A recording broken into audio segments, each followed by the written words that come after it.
Hey, it's your favorite low-budget scatterbrain content creator here on YouTube, TheAmazingFlec. Thanks very much for tuning in, everybody. Today was a doozy. Talk about roller coaster of emotions. So many things happened, and I'd love to tell you all about it, but I think it's better just to show you what exactly happened. I took some video footage from my adventures throughout the day and how things went up and down emotionally for me throughout the day. I can summarize very quickly, though. I did purchase a home today, and that's absolutely amazing, astounding. My PPP loan was forgiven today. My first draw, which is wonderful because I need that money, and it's great that it can be forgiven, that I don't have to pay it back, because I lost 90% of my entertainment contracts in the year of 2020, and that was very, very detrimental to my bottom line. But once again, I can tell you what happened, but it's better to show you. So here we go with a little snap of the fingers. I'll be in a car earlier today, driving to go sign my paperwork. Hey, thanks for tuning in, everybody. I didn't want to jinx myself by making a video about the house I'm going to purchase and celebrate too early.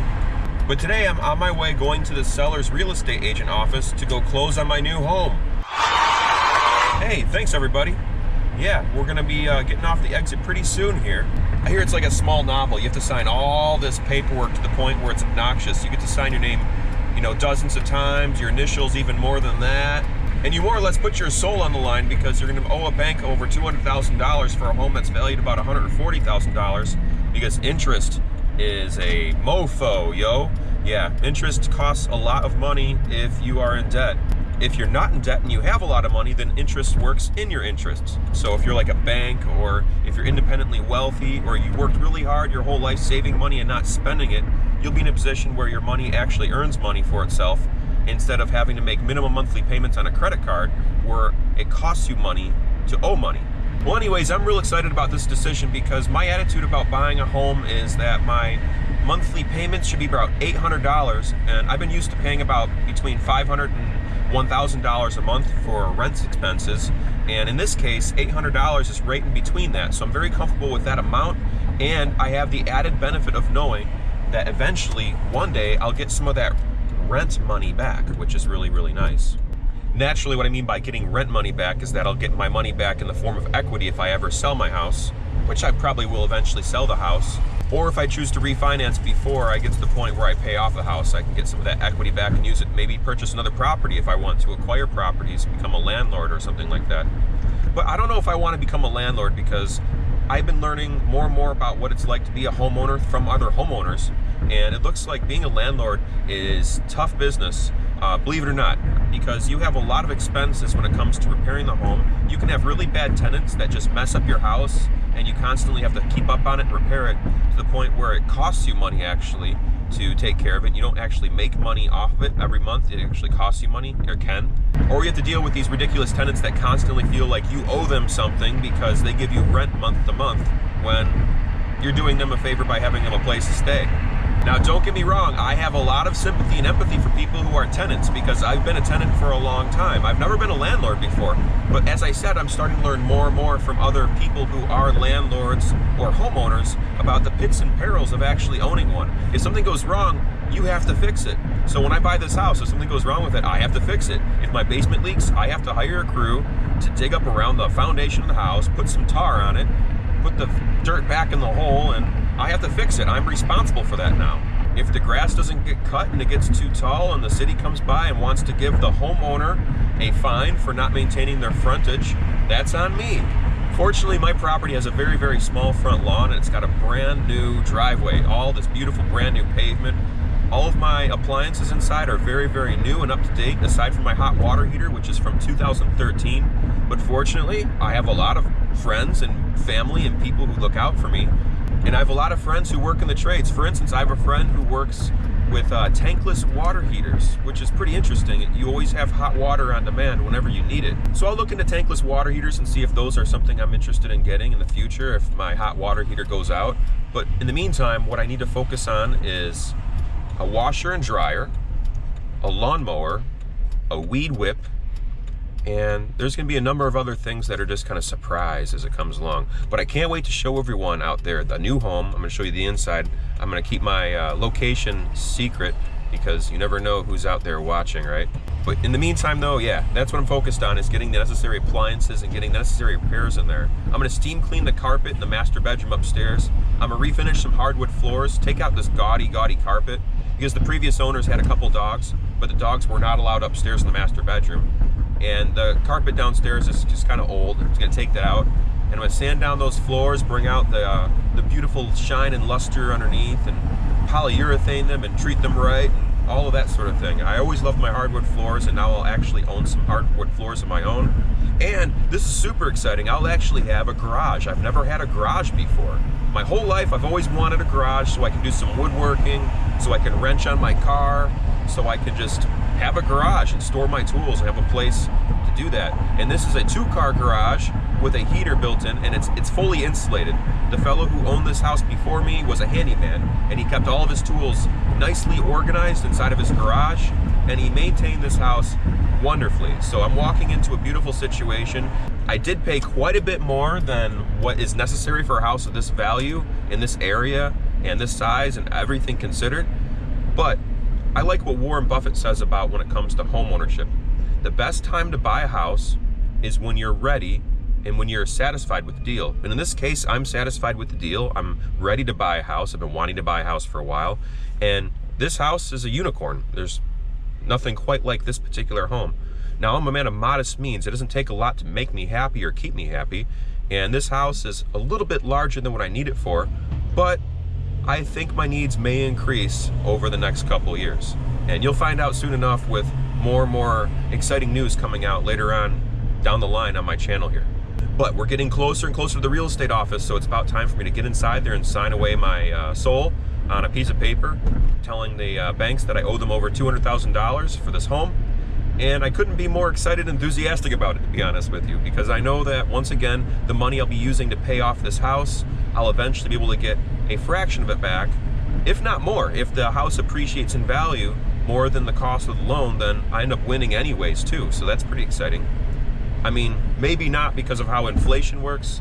I'll be paying about $70,000 just in interest alone. 3%, 3.25% doesn't sound like a lot on $140,000, but boy oh boy, it certainly is quite a bit of money if you're taking out a 30-year loan. Warren Buffett also said that the 30-year loan is probably the best instrument for modern day investors or something like that. I can't remember. I'll look up the quote later when I'm not driving. The point is that Warren Buffett approves of it, and he approves of it, I approve of it too. So we're gonna move forward with this deal. I'm gonna get inside there, I'm gonna sign all that paperwork, and then right afterwards, I'm gonna have a quick lunch and then go out for my second job. So stay tuned, folks. Yeah. All right, this is the part where I walk around confused trying to find out where exactly I go to get in this office. I should probably pay attention to where I'm going and get off this camera. Okay, it looks like I found out where the office is. I'm gonna be going up the elevator. Feels kind of weird recording myself on this GoPro. We're in the elevator now. Going up. Well, that was a lot more paperwork than I thought it was gonna be, but yeah. I got people in this room, so it's kind of weird that I'm talking to a GoPro and doing this here, so I'll turn off the camera now. Well, that was a lot of paperwork. So much, in fact, they gave me copies of everything.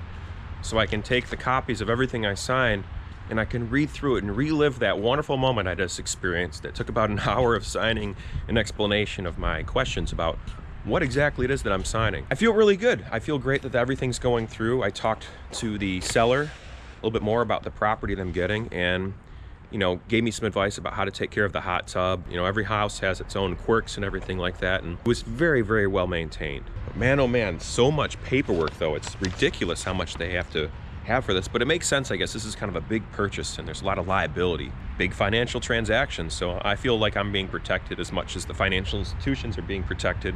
I got the number wrong. It's actually $78,000 that I'll end up paying in interest over the next 30 years, unless I pay down the principal sooner than later. So if my monthly payment's gonna be about $770, if I pay $1,000 to $1,200 every single month, then that will cut my payments down significantly. I'll pay a lot less interest over that time, and maybe I can even pay off the mortgage sooner than 30 years.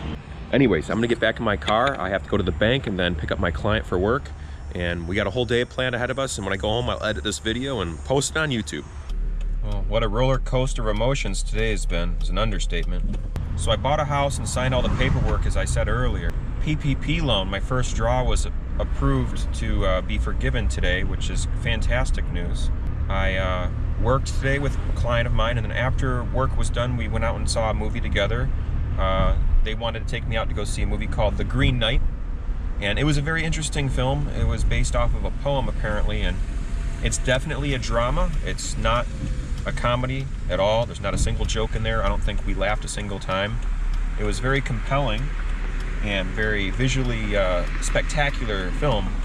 However, it didn't have any comic relief whatsoever. So if you're into movies that have to have some comedy or moments of laughter or something upbeat, then I would not recommend watching that one. But if you like fantasy films and dramas and epics, you might find yourself enjoying that one.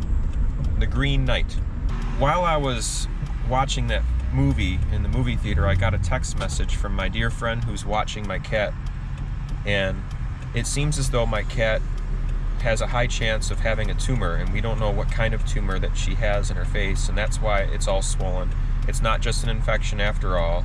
The blood work and the x-ray suggested that it wasn't cancerous before, but it's not to say that it's not cancerous now or not going in that direction. And we really just don't know. All I can say is that life is precious and none of us know how long we have, and to really make all these moments count, you can't have an up without a down.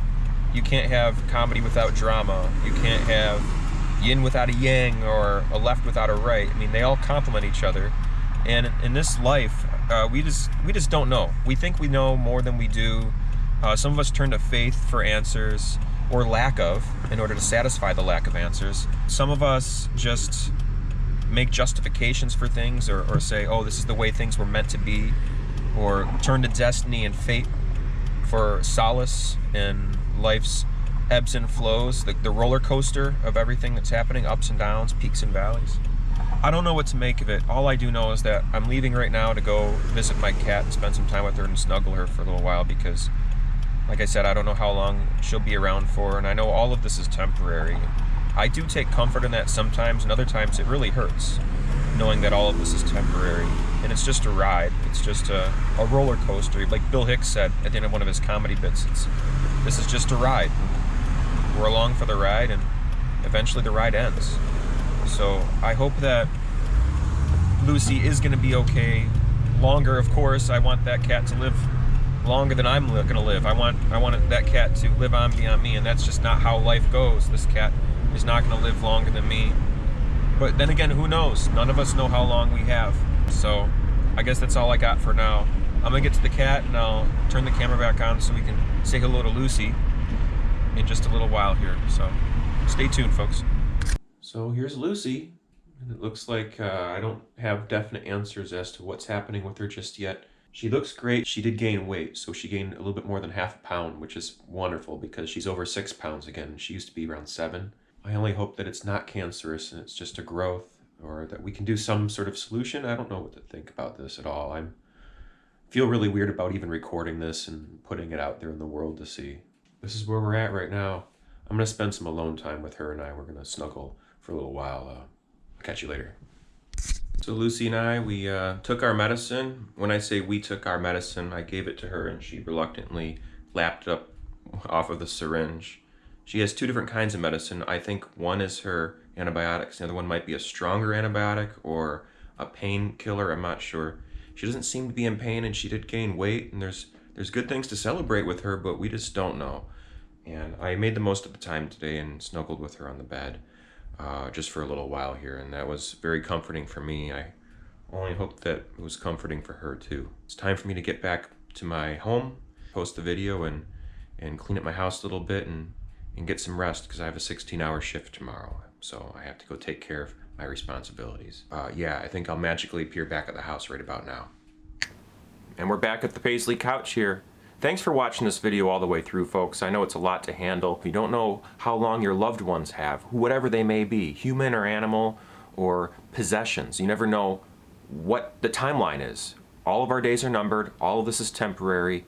Does it really matter? I don't know. It's not for me to decide, but I think meaning is relevant to the observer. So if you can find meaning in the world we live in, that is fantastic. I personally find plenty of meaning and comfort in my own life, even with the pitfalls, even with the ups and downs and the strikes and gutters and everything in between. Life's a beautiful, precious thing, and I think it's entirely up to us to make the absolute most of it and to seize the moment and take advantage of every moment that we have alive and make the most of it. So folks, thanks very much for tuning in. I appreciate it very, very much. I also want to thank you for coming along with me on this whole entire trip and watching this video to the end. There's a lot happening in it, and it means the world to me that people out there actually care. So thank you very, very much. Before I let you go, on a positive note, my tomatoes in the backyard are finally starting to produce some fruit.